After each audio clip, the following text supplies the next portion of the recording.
jujur dan dengan cara yang terbuka. Ini akan jadi pertaruhan bagi Pak Prabowo kalau ternyata kemudian instruksinya itu tidak dijalankan.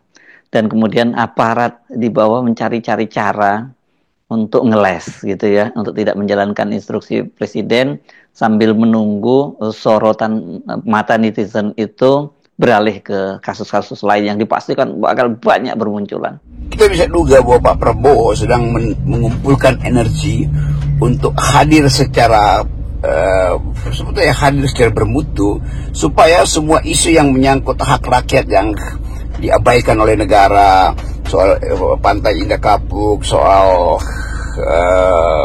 Depok kemarin itu, soal petugas kecil di Depok yang dipecat karena membocorkan korupsi di Damkar, soal laporan dari berbagai daerah tentang perilaku polisi, mau disebut oknum atau mau disebut apapun, tetap itu adalah relasi yang adalah public relation yang buruk bagi pemerintah. Jadi mengacu pada soal-soal semacam itu harus dimungkinkan ada semacam ya kalau kita sebut minta kesadaran etik itu ya terlalu jauh. Jadi kelihatannya akan ada semacam task force yang harusnya dibuat oleh kabinet untuk mengolah isu-isu ini.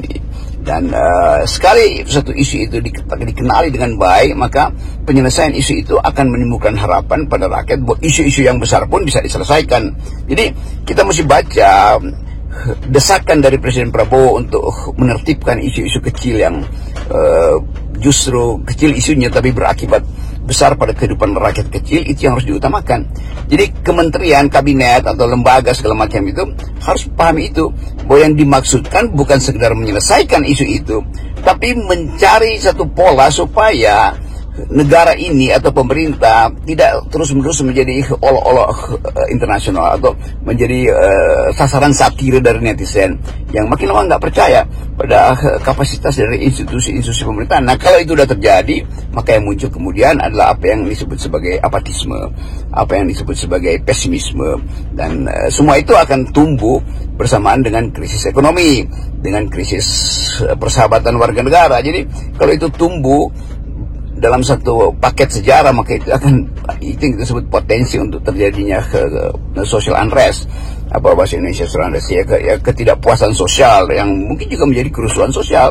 Jadi potensi itu ada di depan mata kita. Dan kita harus paham bahwa rakyat Indonesia kadang-kala dianggap sabar, bisa nerimo. Oh iya, di dalam kultur politik Melayu itu nerimo itu bisa berubah menjadi ngamuk dalam satu momentum itu. Jadi sekali lagi kita ingin supaya ada kejelasan, dan karena itu diperlukan secara jujur, secara konsisten laporan perkembangan kasus-kasus yang selama ini diviralkan oleh netizen. Jadi pedulilah pada netizen yang memang peduli pada